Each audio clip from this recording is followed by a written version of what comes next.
주님의 은혜, 하나님의 돌보심이 충만하시고, 그래서 여러분들 삶이 모두가 행복하시기를 기도드리겠습니다. 빈말이 아닙니다. 진짜로 행복하셔야 됩니다. 우리 교회 올해표를 한번 읽어보실까요? 평생 하늘길 사랑의 돌봄 샘 솟는 행복. 이 세 번째 단락이 샘 솟는 행복입니다. 저 구절을 정하면서 행복은 참 좋은데 어떤 구절을 갖다 붙일까 고민과 기도를 많이 했습니다. 풍성한, 아름다운, 참된, 놀라운. 근데 어떤 거를 갖다 붙여도 샘 솟는이 제일 좋은 것 같아서 샘 솟는으로 결정을 했습니다. 오늘 우리가 봉독한 시편의 말씀과도 딱 맞습니다. 저는 우리 그때 구한말 조선의 신앙의 우리 선배님들, 선교사들한테서 성경을 배우면서 선교사들이 성경을 번역할 때 한글 번역에 도움을 주셨을 거예요. 그런데 깜짝깜짝 놀랄 때가 있습니다. 어떻게 번역을 하는데 이런 단어를 채택할 수 있었을까 하는 부분들이 여러 가지가 나오는데, 오늘 우리가 봉독한 이 시편 1편 말씀에도 그런 부분이 몇 있습니다. 그 중에 하나가 복 있는 이라고 하는 표현입니다. 행복한 이렇게 번역하면 참 좋을 텐데, 몰라요, 옛날엔 복 있다라는 말을 썼는지. 그래서 왜 복 있는 이라고 하는 단어를 쓰셨을까? 어색한 말이죠. 복 있는. 그냥 행복한이라고 했으면 됐을 텐데 왜 그랬을까? 또 우리나라 분들은 전통적으로 복을 받잖아요. 새해 복 많이 받으세요 인사하시지 않습니까? 그래서 복을 받는 것이라고 하면 복받은 이렇게 번역하면 자연스럽고 당연할 것 같은데, 혹은 복받는 이렇게 표현을 해도 괜찮을 것 같은데 왜 굳이 어색한 표현으로 복 있는이라고는 표현을 썼을까? 이런 질문을 하면서 곰곰이 묵상을 해보다 보니 복받음보다 복 있는, 이게 훨씬 더 성경적이로구나 하는 것을 깨닫게 됐습니다. 제가 나름 분류해 보면 이 복과 관련해서 분류를 한번 해보니까 복을 받는 거, 이게 가장 하위의 개념 같아요. 복을 받는 거 가장 하위고, 복을 받아서 이제 행복을 누리는 행복의 단계가 중간쯤 되는 것 같고요. 최상위의 개념은 복의 근원이 우리 내면에 들어와서 우리 안에서 복이 막 샘솟도록 우러나는, 샘물이 터지듯 그렇게 터져 나오는 그런 단계가 최고의 단계가 아닌가 하는 그런 나름의 분류를 합니다. 그러니 여러분 모두가 복 많이 받으시기를 바랍니다. 그래서 행복한 사람이 되시기를 바랍니다. 그런데 무엇보다도 하나님의 복의 근원이 여러분 안에 임해서 여러분들의 삶 속에 날마다 행복이 샘솟는 그런 복 있는 사람이 되시기를 주님의 이름으로 축원합니다. 그래서 오늘 우리가 살면서 복의 이야기를 많이 하는데, 성경은 우리에게 어떤 복을 이야기하는가 하는 것에 대해서 시편 기자가 들려주는 말씀을 통해 하나님의 복의 세계를 한번 더듬으면서 은혜를 나누도록 하겠습니다. 구약 성경의 히브리어죠. 히브리어에 하나님이 주시는 복을 두 가지 단어로 설명을 합니다. 하나는 바라크라고 하는 단어고 또 하나는 아스와르라고 하는 단어입니다.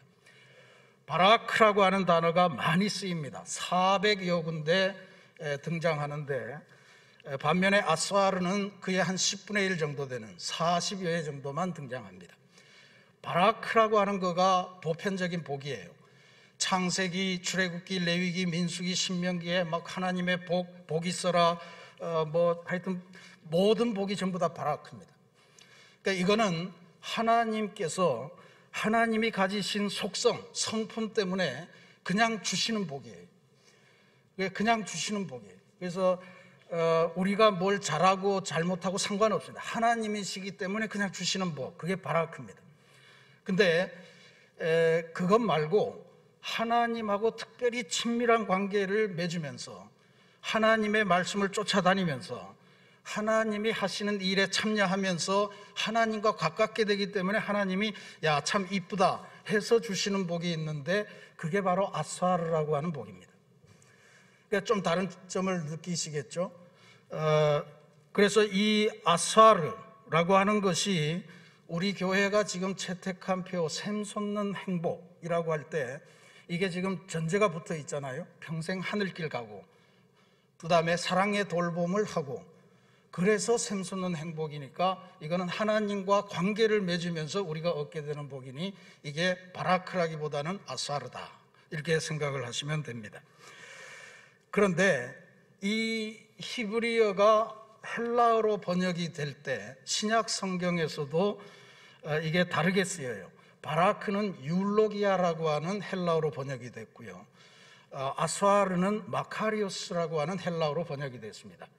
율로기아, 바라크라고 하는 것은 사도 바울에 의해서 많이 사용이 되었습니다. 사도 바울이 교회 성도들에게 로마 교회, 갈라디아 교회 편지를 하잖아요. 그게 로마서고 갈라디아서고 고린도서고 이런데 그때마다 하늘의 신령한 복이 너희와 함께 할지어다 뭐 이런 인사말 할 때 이게 전부 다 바라크입니다. 율로기아.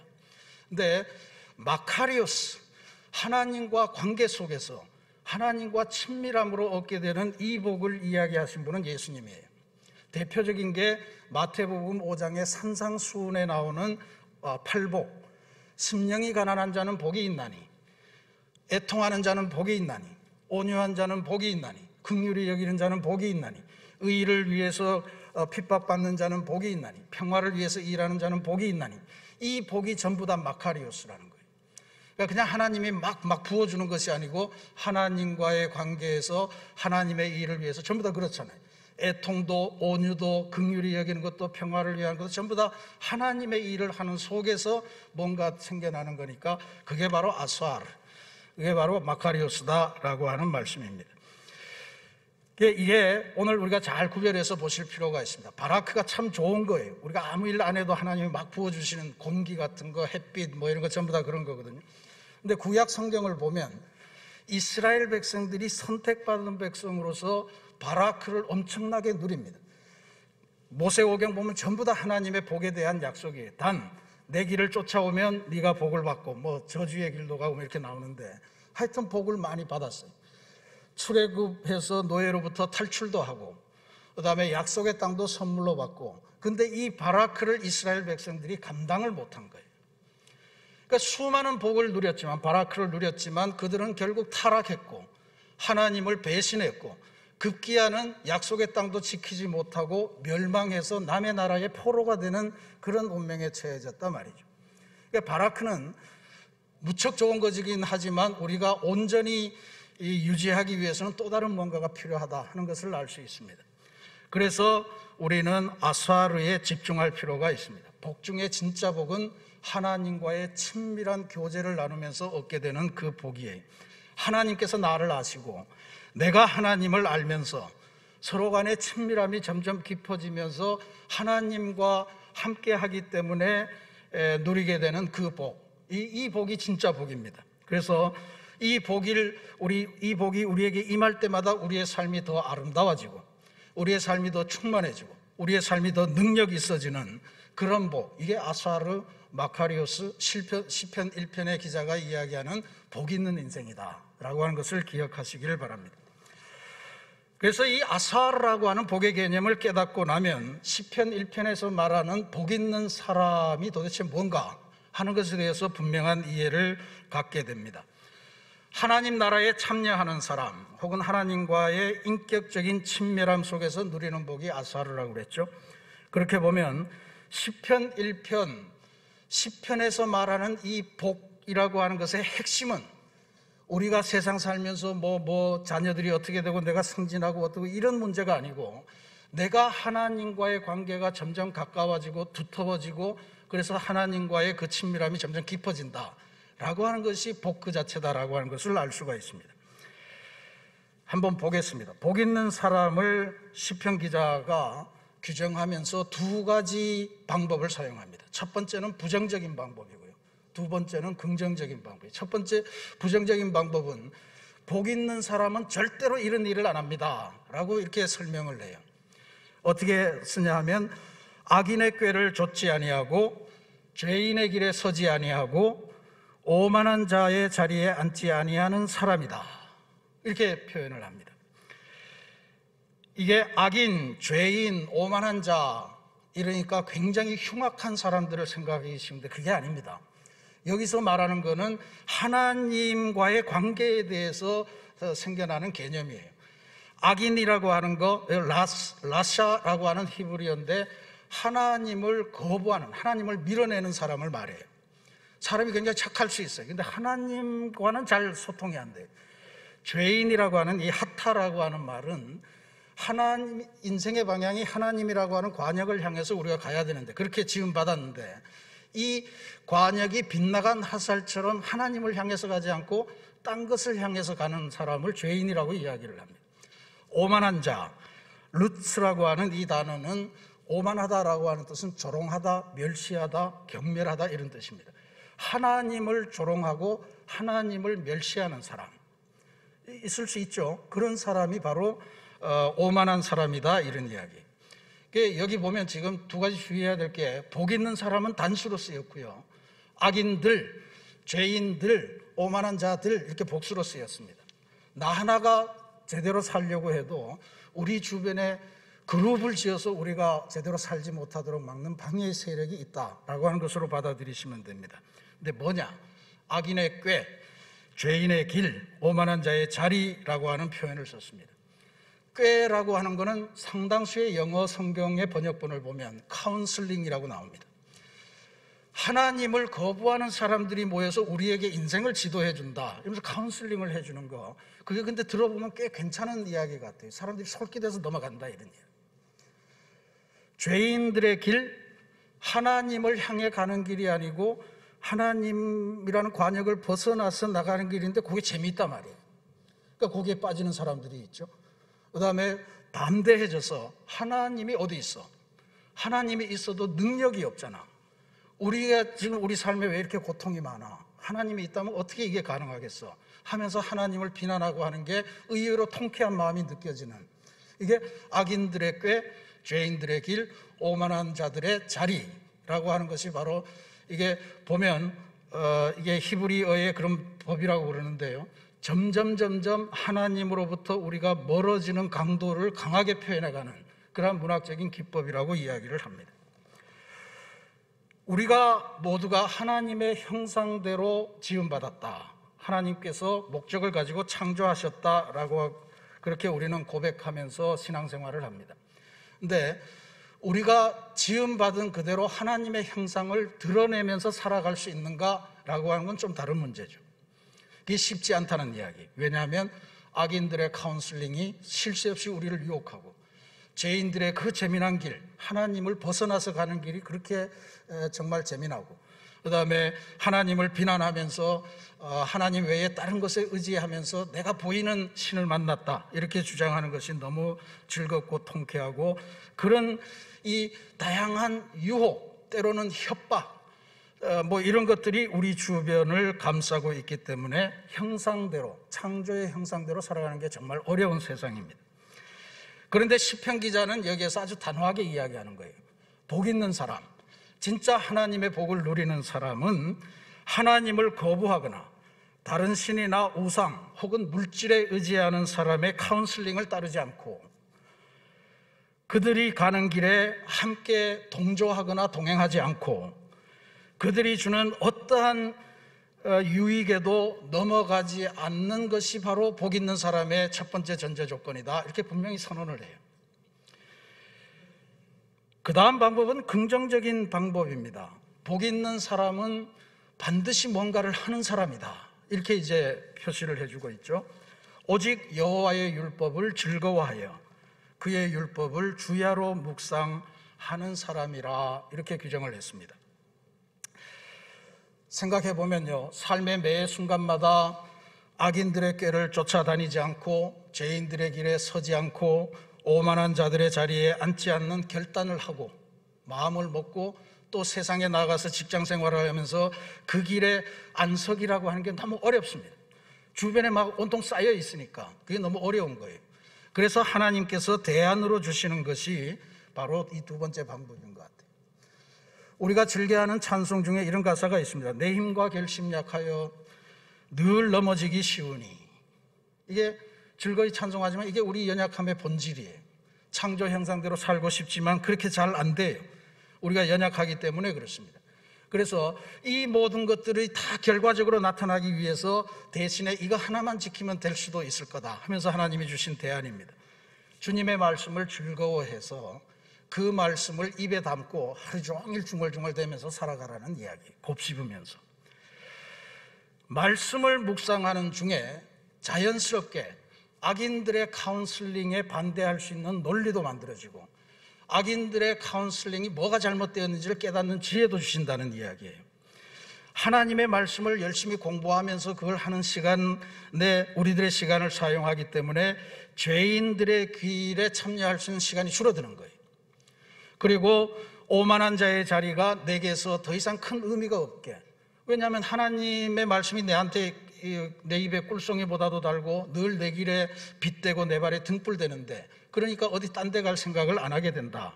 그러니까 우리 그리스도인들은 제발 성경 공부를 열심히 하셔야 됩니다. 성경을 주야로 즐거워하면서 열심히 묵상하시고 그렇게 외우시고 하셔야 돼요. 우리도 3월 달부터 수요일 오전에 어머니 기도회를 통해서 성경 공부를 다시 시작하려고 합니다. 직장인들을 위해서 저녁 시간에도 성경 공부를 다시 시작하도록 하겠습니다. 마음에 작정하시고 말씀으로 샘솟는 행복을 누리시는 복된 삶, 복 있는 삶의 그러한 자리를 만들어 가시기를 주님의 이름으로 부탁드립니다.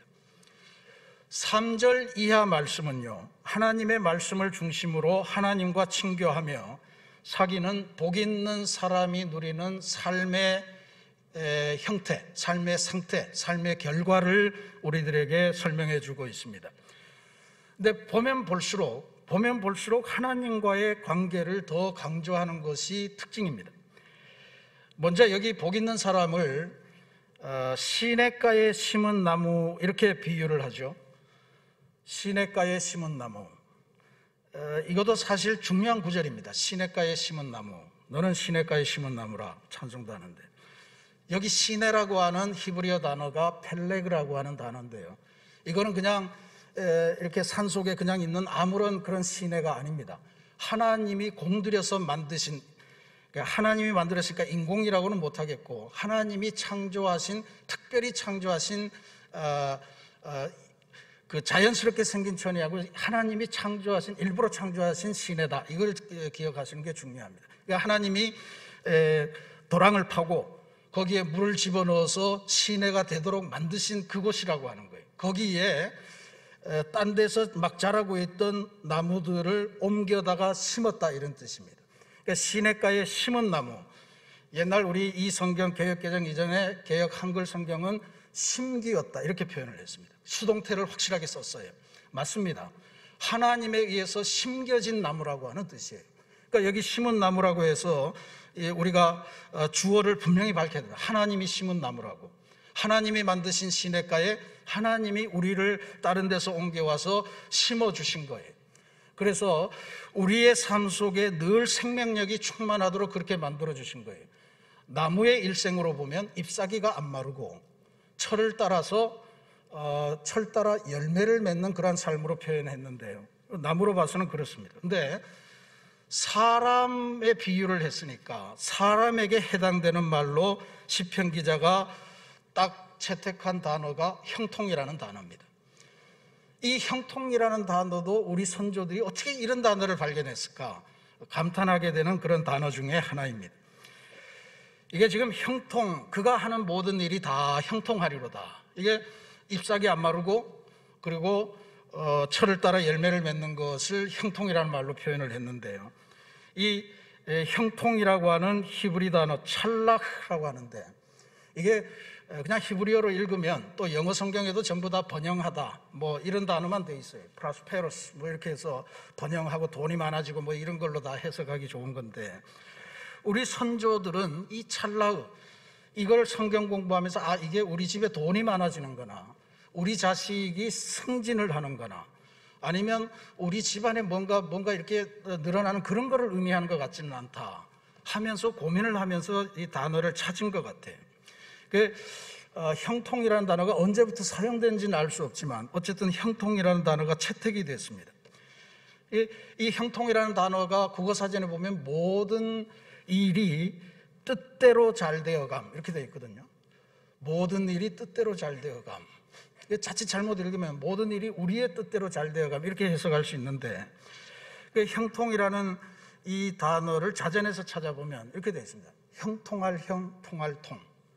아니, 형통을 알려고 하는데 형통할 형 그러면 말이 안 되잖아요. 그래서 형자가 도대체 무슨 뜻인가 해서 옥편을 뒤져 보았더니 형자가 제사 드리는 형, 제사 드릴 형이라고 하는 뜻을 갖고 있었습니다. 두 번째 의미로 나오는 거예요. 그러니까 이해가 됐습니다. 제사는 하늘에 올리는 거잖아요. 하늘의 제사를 드리면서 하늘과 내가 소통되는 것, 하늘과 내가 통하는 것, 하늘의 능력이 나에게로 막 내려오는 것, 이런 것이 바로 형통이로구나. 그러니까 모든 일이 하늘의 뜻대로 잘 되어가는 것이 형통이다, 이런 이야기예요. 우리 선조들이 그렇게 생각을 한 겁니다. 우리가 바라는 것들이 비록 구체적이고 좋은 거지만 그거를 다 포함해서, 혹은 자칫하다 어쩌다 돈이 많이 들어온다고 끝내 행복한 건 아닌 거잖아요. 그러니까 그렇게 볼 때 하늘의 뜻, 하늘이 우리의 부흥과 우리의 부여, 우리의 풍부를 바라시는 그 뜻대로 우리의 일이 이루어지는 것을 형통이라고 했습니다. 우리식으로 지금 표현하면 하나님께 예배 드리면서 하나님과 연결되고 소통하며 친교하는 그 자체가 형통이고요, 그걸 통해서 우리의 삶이 하나님 뜻대로 잘 이루어져 가는 것이 형통이다, 그게 복 있는 사람이다 라고 하는 게 시편 기자의 해석입니다. 384장 찬송 우리가 즐겨 합니다만, 나의 갈 길 다 가도록 이라고 하는 찬송입니다. 그 가사에 이런 구절이 있죠. 믿음으로 사는 자는 하늘 위로 받겠네. 무슨 일을 만나든지 만사 형통하리라, 이렇게 되어 있어요. 그러니까 대단히 중요한 찬송이죠. 형통의 의미를 제사를 드리고 예배를 드리고 하늘과 우리가 연결되는 것이로구나 하는 것을 해석하고 이 찬송을 보면 더더욱 새로운 의미로 다가옵니다. 하나님의 말씀 따라 살아가는 인생, 나의 갈 길 다 가도록 예수 인도하시니, 예수가 인도하는 인생은 기본적으로 하늘 위로를 누리지만 때로 이런 일도 있는 거예요. 내 삶이 고단하고 내 삶이 가라고, 그래서 뭔가 핍절한 그런 상황이 있을 때 나의 앞에 반석에서 샘물이 난다. 나의 앞에 반석, 글쎄요, 반석이 얼마나 좋은 건지는 알 수 없으나 장애물이에요. 내 앞에 반석, 내 앞에 큰 바위가 있는데 그 바위를 내가 피해가고 옮겨야 되는데 웬걸 그 안에서 정작 그 위기 속에서, 그 장애물 속에서 샘물이 터져 나오는 것, 그게 바로 형통의 역사다라고 하는 것을 이 찬송가를 지은 분은 깨달았던 것 같습니다. 그렇게 우리는 험한 세상이지만 하나님의 인도하심을 따라서 하나님의 복을 누리면서 한평생 하늘길을 찬송하면서 가게 되는 것이 바로 복 있는 사람의 실체다라고 하는 것을 오늘 시편 기자를 통해서 배웁니다. 사랑하는 우리 새신교회 성도 여러분, 오늘 주일부터 시작해서 이 한 주간 동안 우리들의 삶 속에 임한 하나님의 복을 한번 잘 묵상해 보시는 한 주간이 되시기를 바랍니다. 이런 질문을 해보시면 좋을 것 같아요. 한번 기도하면서 해보세요. 나에게 주신 바라크, 복은 무엇인가? 나는 지금 하나님과 관계 속에서 어떤 아샤르를 누리고 있는가? 내게 주신 복 바라크는 너무너무 크지만 혹시 이스라엘 백성처럼 나는 이 바라크를 제대로 내 삶에 제대로 담지 못하는 것은 아닌가? 하나님과의 깊은 관계를 누리면서 세상 사람들은 알 수도 없고 세상 사람들은 뺏을 수도 없고 세상 사람들이 줄 수 없는 그 평안의 기쁨이 나에게 있는가 하는 것을 한번 성찰해 보시면 좋을 거예요. 여전히 우리들은 악인들의 깨와 카운슬링에 매료되는 그러한 사람들일 겁니다. 죄인들과 함께 걷는 것이 즐겁고 하나님과는 다소 멀어지더라도 세상에서 유익이 오고 돈이 좀 잘 벌리는 그런 자리가 있다면 그것이 설령 잘못돼 보여도 기꺼이 우리는 탐하며 차지하는 그러한 사람들이기도 할 겁니다. 그러나 오늘 우리가 지금 이 자리에 모였잖아요. 그 모든 유혹을 다 뿌리치고 지금 여기 오셨다고요. 그러니까 일단 하나님께서 주시는 복을 우리가 사모한다는 증거죠. 그러니 오늘부터 시작해서는 진짜로 복 있는 사람이 되어가는 본격적인 노력과 기도와 실천을 해보시기를 부탁을 드리겠습니다. 하나님의 말씀, 하나님과의 사귐을 중심으로 하나님의 복을 누리는 삶, 형통한 삶, 시냇가에 하나님께서 심어주신 나무와 같은 아름답고 풍성한 삶, 샘솟는 행복의 삶을 살아가시기를 부탁드립니다. 한 가지 제안의 말씀을 드립니다. 요즘 시중에 자서전을 쓰는 것이 대단히 유행처럼 번지고 있습니다. 심지어는 자녀들이 부모님의 자서전을 대신 써주기도 하면서 부모와 자녀 간의 대화가 아주 깊어지는 그러한 모습도 많이 봅니다. 그런 질문을 하는 거죠. 엄마는 내 나이 때 무슨 생각을 하면서 살았어? 뭐 이런 질문을 하면서 엄마의 삶을 더 깊이 이해를 해요. 저는 최근에 부모님을 이제는 다 떠나보냈습니다만 그거를 못한 게 참 후회가 되고, 아마 부모님께서 남겨주신 그 기록이 있다면 훨씬 더 부모님에 대한 이해를 깊게 할 수 있을 텐데 하는 생각을 갖습니다. 그래서 우리 성도 여러분들이 연세가 어떠하시든 우리가 내일 일을 알 수 없잖아요. 우리의 자서전을 한번 써보기를 부탁을 드리겠습니다. 그래서 매주 수요일 오전에 이것도 나의 자서전 쓰기를 한번 시도를 해볼까 합니다. 3월 중순부터 시작해서 12월 말까지 한 1년 정도 쓰면 웬만큼 다 할 것 같아요. 댁에 있는 사진첩을 다 뒤져보시고 내가 이럴 때는 이랬었구나, 엄마가 내 나이 때는 이랬었구나 하는 추억들을 다 골라내시고 그렇게 한번 우리들의 삶을 그냥 내 인생 왕년에는 내가 이런 거 말고 하나님의 복이라고 하는 이 관점에 서서 내게 주신 바라크, 내가 하나님과의 관계에서 얻었던 아수아르, 이것을 한번 쭉 기록해 보시는 그러한 기회를 가지시면 좋겠다, 이런 제안을 드리고 싶습니다. 적자생존이라고 그러대요. 적자생존, 쌀벌한 단어죠. 근데 그게 아니고 적는 사람이 살아남는다 라고 하는 뜻이라고 합니다. 적는 자가 생존한다. 하나님께서 부어주신 은혜를 잘 기록하는 사람, 우리가 이 세상에서 삶을 마감하고 하늘로 떠나가도 우리들의 남겨준 기록은 살아남아서 우리 자녀들에게 믿음의 본보기요 신앙의 유산이 될 줄로 믿습니다. 한번 해보십시다. 진정 복 있는 사람이 되시는 길을 걸어가시기 바랍니다. 하나님께 예배함으로, 말씀을 통해 하나님과 사귐으로, 그리고 하나님 나라를 이루는 일에 참여하심으로 하나님의 복 아사르를 평안하게 누리시면서 하나님께서 옮겨주셔서 시냇가에서 풍성한 영양분을 흡수하면서 이 땅에서도 하늘길을 평생 살아가시는 그러한 은혜, 진정한 복 있는 사람들이 다 되시기를 주님의 이름으로 축원합니다. 같이 기도하겠습니다.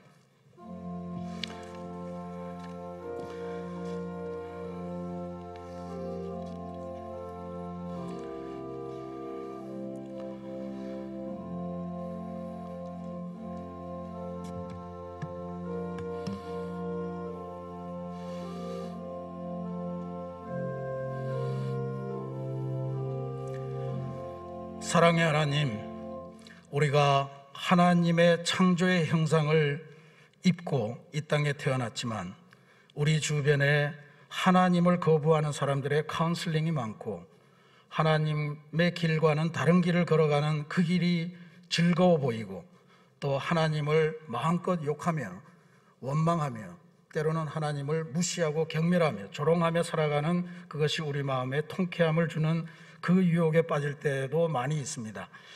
하나님, 복 있는 사람의 길은 이러한 것들을 거부하는 것에 있다고 우리들에게 알려주셨는데 그 핵심이 하나님의 말씀을 주야로 즐거워하면서 하나님과 깊은 사귐의 관계에 들어가는 상황이라고 했습니다.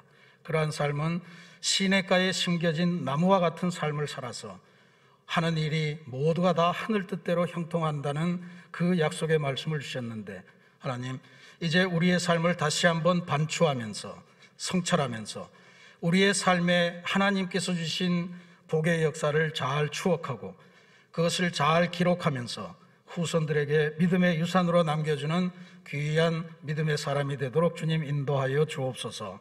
하나님, 하나님께서 부어주신 또 하나님께서 만들어주신 우리 인생의 귀한 믿음의 추억들, 그걸 잘 기록해서 후손들에게 잘 전달하도록 도와주시고, 그래서 정말로 이 세상에서 하나님의 복을 잘 누리고 그 복을 잘 전달하고 이웃과 더불어서 새로운 행복의 세계를 만들어가는 귀한 그리스도인이 되게 주님 역사하여 주옵소서. 예수님 이름으로 기도드립니다. 아멘.